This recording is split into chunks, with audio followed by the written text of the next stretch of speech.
Vous n'avez pas pu rater le lancement de Starship ni sa spectaculaire explosion. Et on peut dire que l'incandescence de cette explosion n'a pas manqué de nous éclairer sur les coulisses de ce lancement. Coulisses qui soulèvent aujourd'hui de nombreuses questions. Alors pour en parler, nous avons avec nous en plateau Maxime Puteaux, spécialiste des lanceurs chez Euroconsult. Bonjour. Bonjour Cécilia. Bienvenue sur le plateau de Smart Space. Avec nous, nous avons aussi à distance Pierre Henriquet, médiateur scientifique et conférencier. Bienvenue Pierre sur le plateau de Smart Space. Bonjour Cécilia. Alors d'abord, qu'est-ce qui s'est précisément passé lors de ce lancement? Est-ce qu'on peut dire, peut-être plus simplement, qu'est-ce qui a capoté? Eh bien, ce qui a capoté, c'est une succession de différentes petites anomalies dès le début, dès le décollage, Ouais. parce qu'on a vu que certains moteurs ne se sont pas allumés, et ce qui ont amené à une destruction commandée du lanceur à 39 km d'altitude. Destruction commandée. Alors ça, c'est important parce qu'on l'entend assez peu, Pierre, sur les réseaux sociaux notamment, mais même dans les discours des médias. Oui, effectivement, le décollage était prévu donc de la base de SpaceX, de l'une des bases situées à Boca Chica, au Texas. À l'origine, le plan de vol était de monter jusqu'à 60 km d'altitude avec donc le Spaceship qui est monté sur un méga booster qu'on appelle le Super Heavy, qui lui est équipé de 33 moteurs. Donc là, on a le Spaceship. Le Spaceship devait se séparer de son booster et continuer l'aventure, faire les 3/4 du tour de la Terre et aller se poser à plat près de... Ça devait se poser près d'Hawaï et finalement, c'est pas du tout ce qui s'est passé. Je crois que c'est à peu près à 30 km que ça a explosé, donc une explosion commandée. C'est ça, tout à fait. Une explosion qui a été commandée après plusieurs rotations du lanceur, a priori volontaire. L'objectif était certainement justement de récupérer un maximum de données, même dans des conditions qui sont en dehors des conditions nominales. On a vu ces loopings, c'était assez impressionnant sur les images. Et alors, pour le public qui n'est pas forcément habitué à la culture de l'échec, par exemple, donc tout le grand public a vu ces applaudissements. Et donc, c'était assez surprenant de se dire, est-ce que c'est une réussite? Est-ce que c'est un échec? Comment s'est positionné SpaceX sur le sujet? Je pense qu'il y a deux aspects. Il y a l'aspect tester des lanceurs, c'est compliqué, risqué, et des fois on échoue. Et après, il y a plusieurs approches. La NASA, elle, et les agences publiques, parce que sont de l'argent du contribuable, sont extrêmement précautionneuses, font attention, et on minimise au minimum l'échec, quitte à prendre énormément de temps pour tester. Là où SpaceX préfère tester, cracher, et redémarrer. C'est vraiment une logique Silicon Valley, donc c'est deux approches différentes selon les personnes qui conduisent ces projets-là. Et après, il y a deux réactions. Bah oui. Il y a voir le verre à moitié plein. C'est ce que fait SpaceX. Elon Musk nous dit que c'était un mission success. Bon, c'est, comme l'a dit Pierre, le profil de mission n'a pas été rempli. Non. Et puis il y a voir le verre à moitié vide, où oui, il y a beaucoup de choses qui se sont mal passées dès le début. Oui, effectivement. Alors, on va revenir sur ces coulisses-là. Aujourd'hui, on voit un peu le verre à moitié vide, mais parce qu'il n'y a pas que cette explosion qui pose question. Il y a tout ce qu'il y a à côté. Par exemple, la question des moteurs, la préparation des moteurs. Alors, c'était très attendu, 33 moteurs qui doivent propulser un engin quand même de 120 mètres dans l'espace. C'est pas anodin. On en parlait beaucoup de ces moteurs. Est-ce qu'il y a un problème de ce côté-là? Est-ce qu'on a vraiment connaissance du processus de test de ces moteurs? Est-ce qu'on pouvait s'attendre à ce qu'il y en ait autant de défaillants? Je crois qu'au total, à la fin, c'était 6 moteurs défaillants, Pierre? Oui, l'évaluation est encore en cours. On parle de 6, on parle de 8. Les moteurs en soi ne sont pas défaillants. Les tests qui ont été faits sur ces moteurs individuellement ont été tous réussis. Le problème, c'est qu'on est sur un système qui est totalement un prototype. Quasiment aucun autre lanceur n'a jamais essayé de s'élever vers l'espace avec autant de moteurs. Le plus proche, c'est la fusée soviétique N1. Il y a déjà plus de 50 ans maintenant, qui avait essayé de concurrencer la célèbre Saturn V avec 30 moteurs, mais qui, à l'époque, avec la technologie de l'époque, n'avait jamais réussi à faire un vol correct. Donc, même si on se trouve avec une technologie qui est beaucoup plus avancée aujourd'hui, il s'agit d'un véritable tour de force d'arriver à synchroniser ces 33 moteurs, et c'est en ça qu'il s'agit vraiment d'un vol prototypal. Est-ce qu'on aurait pu s'attendre à une performance peut-être réussi davantage que celle-là? Oui, parce qu'il y a certains éléments qui ont été négligés par SpaceX, et volontairement, faute de temps. Comme l'a dit Pierre, les moteurs ont fonctionné, et tous les éléments testés séparément de Super Heavy et de Starship, jusqu'à présent, avaient fonctionné à durée limitée. Ce qui n'a pas marché, c'est dans les conditions réelles, l'intégration de tous ces éléments-là. Et là où SpaceX a notamment pêché, c'est sur le pas de tir. Ce que Elon Musk appelle l'élément zéro du lanceur. Oui. D'habitude, on protège le lanceur en installant un système de déluge. Oui. On largue de grosses quantités d'eau pour atténuer le bruit et les vibrations qui peuvent être destructrices sur le lanceur, mais aussi pour éviter que des morceaux du pas de tir endommagent le lanceur. Il n'y avait pas de Carnot, donc il n'y a pas de ces grands tunnels d'évacuation des gaz, il n'y avait pas de déluge, et donc il y a eu les dégâts auxquels on pouvait s'attendre. C'était assez impressionnant en fait de découvrir ces images du pas de tir après le lancement et de se rendre compte de la zone. Enfin, ça ressemble presque à un champ de guerre. Presque lunaire, oui. Oui, c'est presque lunaire, sauf qu'on n'est pas censé transformer la Terre en sol lunaire, à moins de créer des expériences scientifiques, mais et encore. Comment c'est possible de laisser un pas de tir dans cet état? C'est-à-dire que, donc ça veut dire qu'on a le choix entre créer une fosse, mettre des jets d'eau et pas le faire?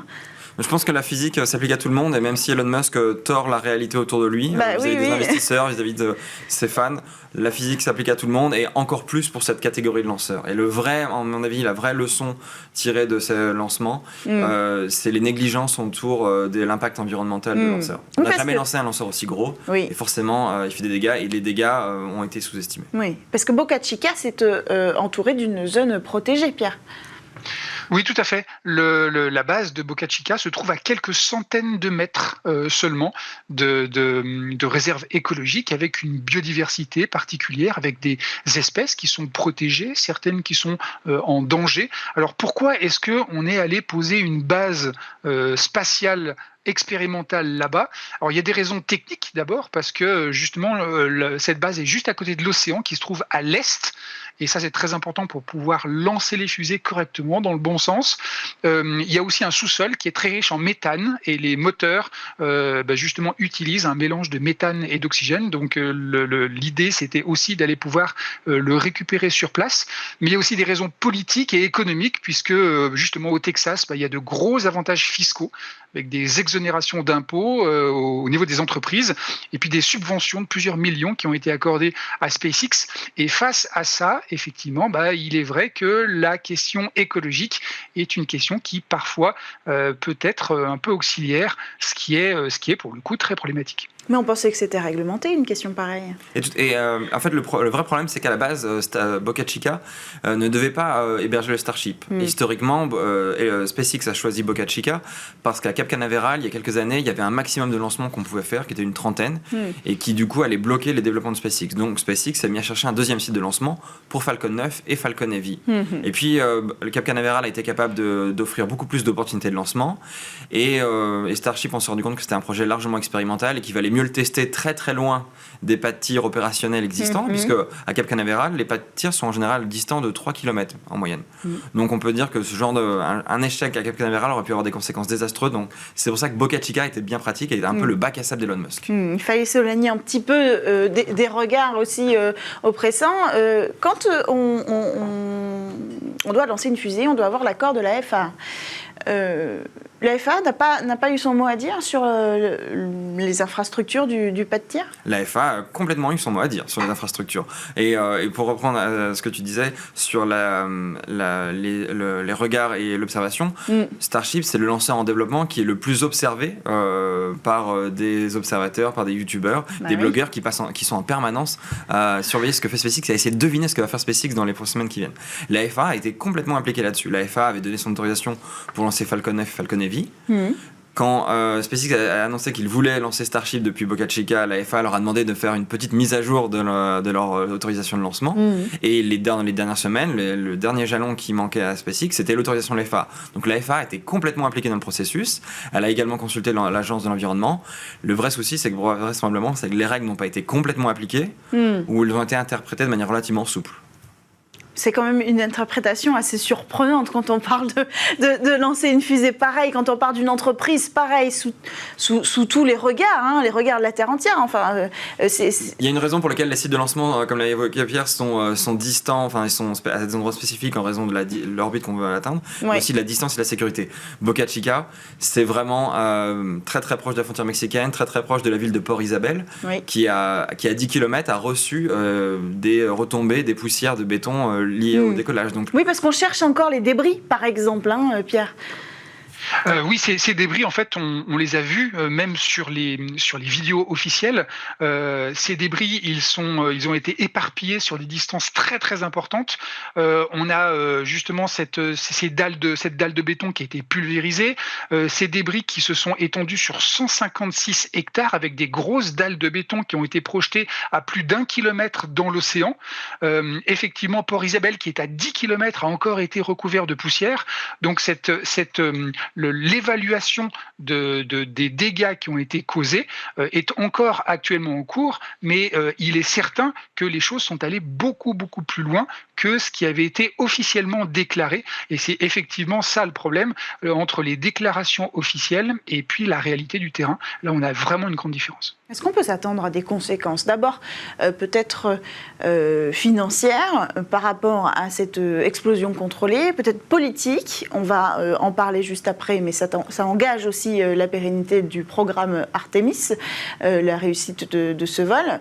Mais d'abord, concernant la FAA et peut-être ses conditions de lancement. Mais il va falloir déterminer si la FAA était plus ou moins complice ou naïve dans l'autorisation qu'elle a donnée à SpaceX pour le lancement de Starship, qui est encore une fois un des plus gros lanceurs, encore plus puissant que pour le SLS, dont peut-être qu'on ne maîtrisait pas toutes ses conséquences, mais probablement que certaines choses ont été sous-estimées.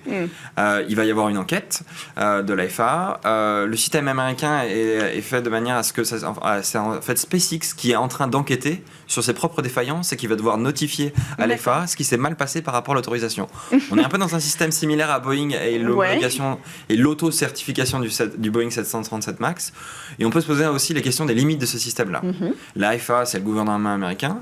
Le gouvernement américain a besoin de SpaceX pour dans les années à venir. Donc il va falloir retrouver un équilibre entre la sécurité publique et les objectifs du programme spatial américain. Il va peut-être y avoir des procès de la part des agences environnementales.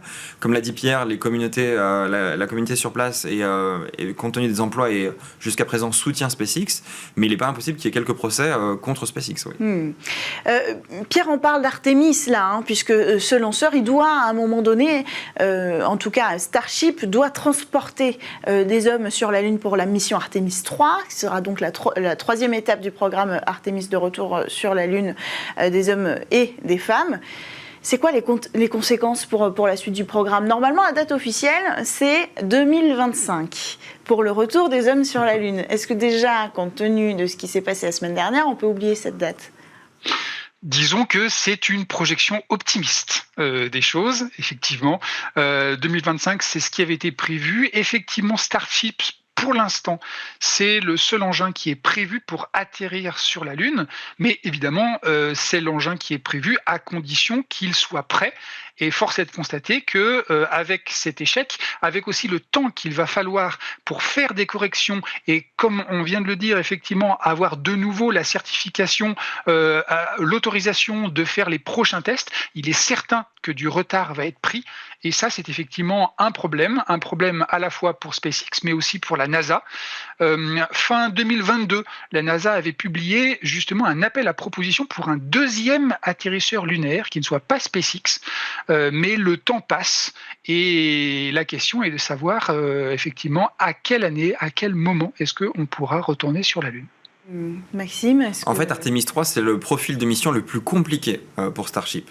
Ça nécessite d'un côté le lancement d'astronautes à bord du SLS dans la capsule Orion, mais du côté SpaceX, ça nécessite de démontrer que Starship fonctionne, ça nécessite de lancer entre 8 et 10 Starship remplis de carburant, qui iront faire un rendez-vous et remplir le réservoir d'une version lunaire du Starship, qui, elle, devra d'abord se poser à la surface de la Lune sans équipage, pour montrer que tout fonctionne, puis ensuite rebelote, 8 à 12 lancements, ravitaillement du même Starship, pour le reposer sur la Lune, cette fois-ci, avec l'équipage qui aura fait un rendez-vous avec la capsule Orion. Donc c'est vraiment le profil de mission le plus compliqué.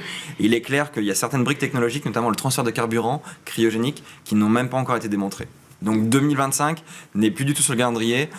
2028 est une date, à mon avis, optimiste. Optimiste Dans un contexte de compétition où la Chine aimerait bien aussi être les premiers sur la Lune. Oui, effectivement. Est-ce qu'il y aura des conséquences politiques ? Vous parliez peut-être d'aller laisser la place à un concurrent. Est-ce que c'est encore envisageable ? On a bien conscience quand même qu'on ne veut pas sortir de terre un concurrent au Starship demain, mais un atterrisseur lunaire pourrait prendre facilement la position d'un concurrent. On avait éliminé Jeff Bezos. Est-ce qu'il y a un retour dans la course possible ? Enfin voilà, est-ce qu'on peut se Bien sûr. là-dessus ? De toute façon, la NASA, elle a sa logique d'externalisation, et de sous-traiter au privé. Elle s'est toujours faite en choisissant deux contractants. Et c'est vrai pour SpaceX, qui était un des contractants. Son concurrent initial pour le transport de cargo avec la capsule Dragon a été éliminé. Il a été remplacé par Orbital et Ticket. Et c'est vrai pour le transport d'astronautes vers l'ISS, SpaceX Boeing. C'est vrai pour les stations spatiales privées en orbite basse, c'est un autre sujet. Et du coup, le sujet des atterrisseurs lunaires, finalement, la NASA a été un peu prise à son propre jeu, où l'offre de SpaceX était tellement bonne, à la fois en qualité, parce que le Starship lunaire, il est bien plus gros, il permet de rester bien plus longtemps et permet de transporter plus d'astronautes que le cahier des charges de la NASA, et il était bien moins cher que la concurrence. Du coup, la NASA a dit, je n'ai qu'à choisir qu'une seule offre. Et évidemment, cette solution de redondance, elle était un peu mise à mal, et le Congrès américain a incité la NASA à mettre un deuxième appel d'offres, comme l'a dit Pierre, et probablement que Blue Origin de Jeff Bezos, mais aussi d'autres concurrents écartés dans le premier appel d'offres, ont soumis des offres. Prochaine tentative du Starship, est-ce que d'abord elle aura lieu à Boca Chica et quand ? Pierre ? Alors ça c'est une très bonne question. Là encore le problème c'est est-ce que vous êtes optimiste ou pas, et surtout est-ce que la FAA décidera de faire de nouveau confiance à SpaceX et faire confiance dans les nouveaux systèmes. SpaceX prétend qu'un nouveau système de protection à base de plaques d'acier refroidies à l'eau serait presque terminé et pourrait être installé bientôt. Même dans ce cas-là, si la FAA décide de faire confiance à ce nouveau système, qui pour le coup n'est toujours pas les systèmes classiques de Carnot, de déluge, dans ce cas-là, personnellement, je ne vois pas un nouveau tir avant 6 à 12 mois au minimum, le temps de l'installation, des nouvelles certifications. Si par contre la FAA se montre beaucoup plus dure et exige d'avoir des déluges, des Carnots, eh bien là ce seront des travaux qui seront beaucoup plus coûteux, beaucoup plus chers, beaucoup plus importants, beaucoup plus longs. Et dans ce cas, ça peut aller jusqu'à des délais de 2 à 3 ans facilement. Merci à tous les deux d'avoir pris le temps de nous éclairer sur les coulisses de ce lancement du Starship. On continuera d'en parler dans cette émission Smart Space. Merci à vous Pierre Henriquet, merci Maxime Puteaux. On se retrouve quant à nous dès la semaine prochaine sur Bismart.